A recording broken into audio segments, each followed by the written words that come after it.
¿Nos llamaron? Con UCM estás cubierto. Ingresá a www.ucm.com.uy y entérate.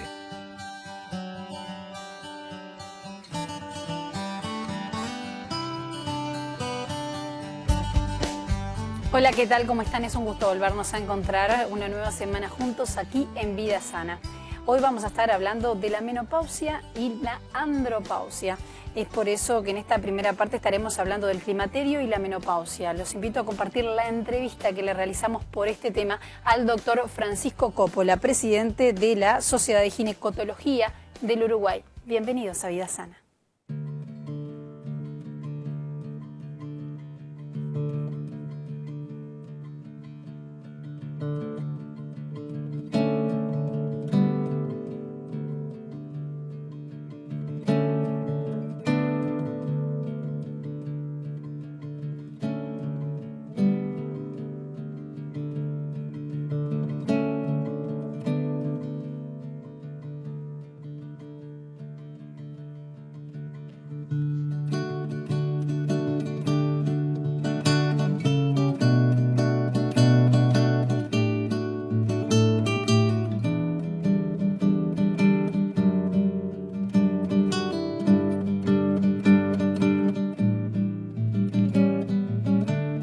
Doctor, ¿qué es y en qué consiste el periodo que se llama menopausia y climaterio? Bueno, la menopausia es en realidad la última menstruación de la mujer. La mujer tiene sus ciclos y en determinada edad tiene su última menstruación. Eso en realidad lo sabemos retrospectivamente. Después que pasó un año y la mujer no tuvo más ciclos, podemos decir que aquella última menstruación fue la menopausia. El periodo que la rodea es el climaterio. ¿En qué consiste? Consiste, cuando la mujer nace, tiene un número determinado de folículos en el ovario, los óvulos, que su número se reduce paulatinamente con la vida de la mujer. Cuando el número de folículos que hay en el ovario baja de un nivel mínimo, porque se fueron consumiendo con el tiempo, ya que esto no se reproduce, cuando llega a un nivel mínimo que son aproximadamente 1000 folículos, ya la producción hormonal del ovario no es suficiente para determinar los fenómenos que conducen a la menstruación. Entonces esa es la menopausia. La menopausia fisiológica, que ocurre normalmente entre 50 y 51 años. Cuando el fenómeno se da antes de los 40 años, decimos que este fenómeno se dio precozmente. En cambio no hablamos de menopausia precoz, porque ya te digo que es un término despectivo, entonces científicamente se trata de hablar de insuficiencia ovárica o falla ovárica precoz cuando eso ocurre antes de los 40 años. ¿Y cuáles serían las causas de que ocurra antes de los 40 años? Una es la quirúrgica, pero hay otras enfermedades, como enfermedades autoinmunes, como el lupus, bueno, distintas enfermedades autoinmunes que pueden conducir a eso, o en niñas o jóvenes que han recibido radioterapia o han recibido quimioterapia como tratamiento de algún tipo de cáncer, han sobrevivido a ese cáncer gracias a los tratamientos, pero queda como secuela una falla en el funcionamiento del ovario. Ahí hablamos de síntomas que indiquen que ha llegado a la menopausia. Que se avecina la menopausia, sí. Claro. Puede haberlos o puede no haberlos. Los síntomas más comunes son los conocidos sofocones o bochornos, que es una sensación de calor que invade sobre todo la cara y el cuello, acompañado de sudoración, palpitaciones, que pueden ser leves, moderados, pueden ser severos. La mayoría de las veces o no existen o existen en forma leve, aunque algunos pacientes lo tienen muy intenso. Y después todo lo que son trastornos del ciclo, que puede haber antes de la menopausia, o sea, generalmente los ciclos se pueden acortar. Si una mujer menstruaba cada 28 días, puede menstruar cada 25, cada 21 días. Puede tener algún síntoma mamario, como tensión mamaria, como cefaleas, como congestión en la pelvis. Todo eso son síntomas relativamente frecuentes. ¿El periodo del climaterio cuánto lleva en general? El periodo del climaterio es variable de cada mujer. Normalmente es un periodo transitorio de 2 o 3 años que rodea la menopausia.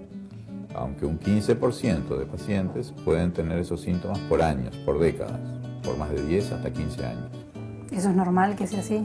Es normal, pero ocurre en un porcentaje menor. Lo que pasa es que los síntomas menopáusicos no implican una enfermedad, son simplemente un síntoma.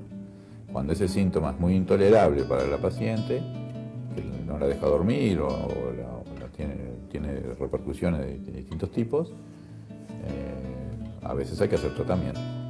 Bien, los tratamientos antes en general tenían una carga hormonal importante. ¿Se continúan haciendo? ¿Se han cambiado? Lo que se ha cambiado son los criterios.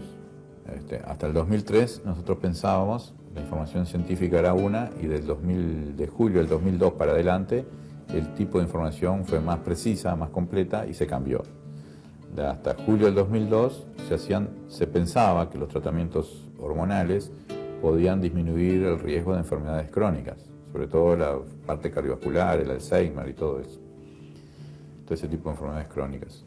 Luego se publicaron estudios más completos, mejor diseñados y con mejor evidencia científica, que demostraron que el riesgo-beneficio de los tratamientos a largo plazo no lo justifica, porque si bien mejoraba la tasa reducía la osteoporosis, que es uno de los fenómenos, aumentaba el riesgo cardiovascular y el riesgo mamario, sobre todo cuando los tratamientos son prolongados. De allí que se cambia el criterio de la indicación de los tratamientos hormonales, y ahora nosotros hacemos tratamientos hormonales en periodos cortos, con dosis bajas, solamente con el objetivo de disminuir esos síntomas que afectan la calidad de vida del paciente, pero no para prevenir enfermedades. ¿Cuáles serían los síntomas entonces que se pueden, digamos, como controlar con esos estos bochornos que no permiten el sueño, que no dejan descansar y que provocan que al otro día la persona esté muy cansada, que esté mal? Esos síntomas pueden ser mejorados con tratamientos hormonales.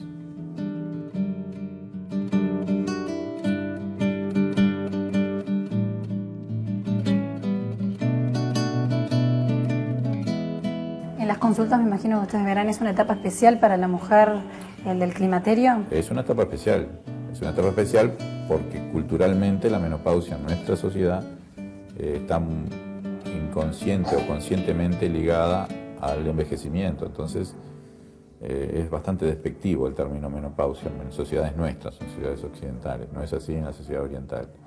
Y por otra parte es un periodo donde la mujer, sus hijos ya son grandes, los hijos se van del hogar, está la pérdida, la evidencia de la pérdida de la fertilidad también, que al no menstruar eso queda en evidencia, y todo eso a veces tiene repercusiones negativas, psicológicas o desvalorizantes para la mujer.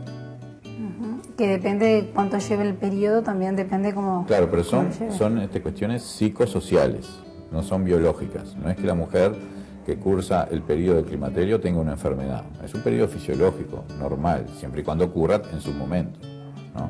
Es un periodo fisiológico normal. El concepto desvalorizante o psicosocial que tiene la sociedad no es una cuestión médica en sí misma. Es médica porque también nos debemos preocupar no solo de lo biológico, sino de lo psicobiológico. Pero es un concepto cultural, generado desde afuera, digamos, desde el contexto social. Una mujer en Japón, a medida que envejece, su autoestima mejora. Una mujer en nuestra sociedad, a medida que envejece, su autoestima empeora. ¿Por qué? Porque el concepto de envejecimiento que liga a lo de la menopausia tiene un valor diferente. ¿Tiene también algunas otras consecuencias como el tema de la osteoporosis, que está muy ligada con este periodo? Sí. Después de la menopausia, la pérdida de masa ósea empieza a acelerarse, se empieza a perder mucho. Por eso es importante. La menopausia es un momento que es una oportunidad para las mujeres de iniciar un programa de prevención de enfermedades que no pase por la administración de una píldora, ¿no? Que pase por un régimen, ejercicio, aumentar la ingesta de calcio o suplementarla si es necesario, en forma de prevenir esas enfermedades crónicas. Pero que antes se pensaba que con una simple pastilla eso se podía lograr. Y ahora sabemos que eso lo tenemos que lograr con estilo de vida, con suplementos vitamínicos o de calcio, en todo caso vitamina D, y una nutrición adecuada. Y no se logra con una píldora, se logra con un estilo de vida y con programas de prevención. ¿Hay algún tipo de afectación para la vida sexual de la mujer, la llegada de... No necesariamente. Uno de los síntomas que puede aparecer a los 5 años más o menos de la menopausia es los temas de sequedad vaginal. Esos temas de sequedad vaginal se pueden solucionar con tratamientos hormonales pero locales, a nivel vaginal, y lógicamente cuando hay problemas de lubricación, cuando hay problemas de sequedad vaginal, ahí puede haber un una afectación del deseo sexual indirectamente. Si una relación no es satisfactoria, el deseo sexual se afecta. Un grupo de pacientes que sí se le puede afectar mucho el deseo sexual son las pacientes que se le sacan los ovarios, las quirúrgicas, porque el ovario no es que después de la menopausia deje de funcionar y no sirva para nada, no es así. El ovario después de la menopausia sigue produciendo hormonas masculinas, andrógenos, que son las que nos dan el deseo sexual. Entonces cuando se quita el ovario, se transforma una menopausia fisiológica, donde el ovario dejaba de producir las hormonas que determinan la menstruación, pero sigue produciendo las hormonas que dan el deseo sexual. Cuando se retiran los ovarios, se suprimen ambas, las hormonas que producen la menstruación y también las hormonas que producen el deseo sexual. Entonces, por eso que la menopausia, cuando es quirúrgica, la afectación, la repercusión en la calidad de vida es mucho más intensa que una menopausia fisiológica, donde el tiempo da para que las cosas se vayan acomodando.